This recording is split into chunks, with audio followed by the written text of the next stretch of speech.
салом алейкум дӯстони азиз, рӯзи ҳамагӣ ба хайру шодӣ бошад. Фирӯз ҳастам дар ихтиёри шумо ва шумо дар канали Фирӯз FL қарор доред. Ва имрӯз мехоҳам барои тамоми шахсоне ки дар ширкати Faberlic пешравӣ кардан наметавонанд ва ягона сабаби пешравӣ накардани онҳо чи аст ки онҳо доим баҳона меҷӯянд, барои онҳо якчанд сухане гап занам ки шояд ки ҳамин суханҳои ман ба шумо таъсир кунаду шояд ки шумо корро сидқан шурӯъ кунеду сифати зиндагии худро иваз кунед. дӯсти азиз, барои чӣ пешравӣ карда наметавонӣ? чӣ пеши роҳатро мегирад? оё надида истодаӣ ки дар ширкат бениҳоят зиёд ҳастанд одамоне ки ба даромади калон баромаданд, шахсоне ки ба дарошкаи сурх қадам монда мераванд, ба саҳна баромада баромад мекунанд, чекҳои баландтарину бузургтаринро мегиранд. барои чӣ тунистӣ? як бор ба худ савол додаӣ?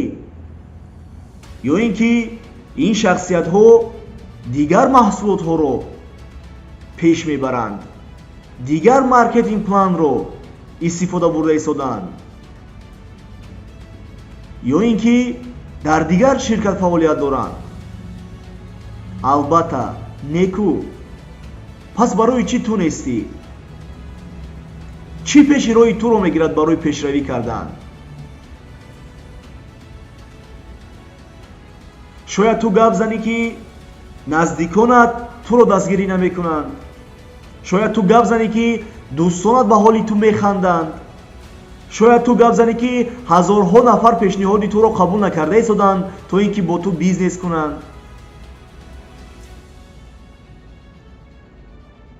шояд ки ту ҳазорҳову миллионҳо баҳона ҷӯӣ. лекин бубин дӯсти азиз, бо ин баҳонаҳо ту танҳо ояндаи худатро месӯзонӣ. бо ин баҳонаҳо ту ояндаи фарзандони некатро месӯзонӣ. бо ин баҳонаҳо ту ояндаи падару модаратро месӯзонӣ.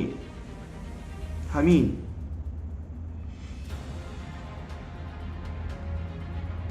пас бархез ва аз пайи кор шав. набояд ту дилмонда шавӣ ҳангоме ки дар аввали кор муваффақ шуда наметавонӣ.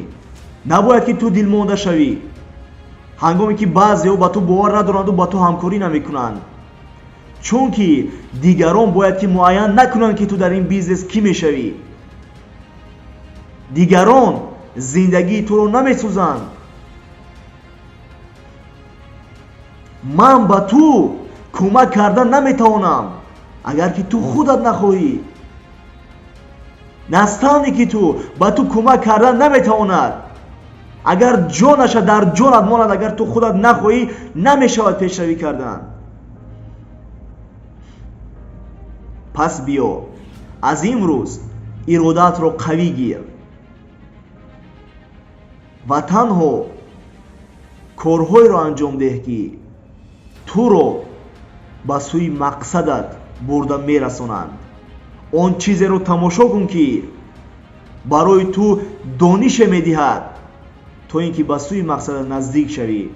он чизеро бихон ки барои ту идеяе диҳад ки ба сӯи мақсадат наздик шавӣ.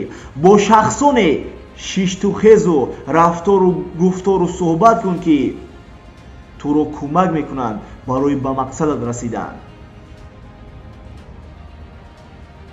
хуб фикр кун ки дар чӣ умратро сипарӣ карда истодаӣ. фаромӯш накун, бизнеси ту аз рӯзи аъзо шуданат сар намешавад. бизнеси ту аз рӯзе сар мешавад ки дар борааш гап заданро шурӯъ кунӣ. пас ҳаракат кун, меҳнат кун, биафт ва боз аз ҷой бархез. шикаст хӯрдӣ, боз иродатро қавӣ гирифта аз ҷой бархез.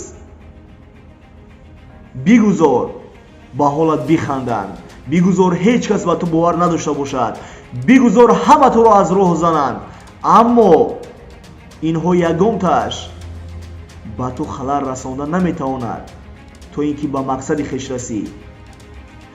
душмани аҷалии ту, душмани ҳақиқии ту дар дохили худат аст.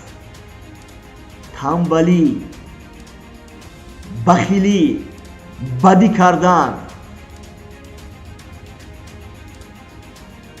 пас ин душманро аз дохили худ берун кун ва меҳру муҳаббату ишқу садоқату меҳнатдӯстиро дар қалби худ ҷой кун ва ман бовар дорам ки ту метавонӣ ки пешравӣ кунию муваффақ шавӣ, чунки худованд дар сари ту танҳо ана ҳамон фикрҳоеро меорад ки ту онҳоро метавонӣ ба ҳақиқат табдил диҳӣ. агар ки имрӯз ту ин наворо тамошо карда истода бошӣ, ин аз он шаҳодат медиҳад ки худованд барои ту роҳ нишон дода истодааст, туро кӯмак карда истодааст ки наворҳои лозимаро, китобҳои лозимаро бо шахсони лозима шиштухез карда сифати зиндагии худро иваз намоӣ. саломат бош.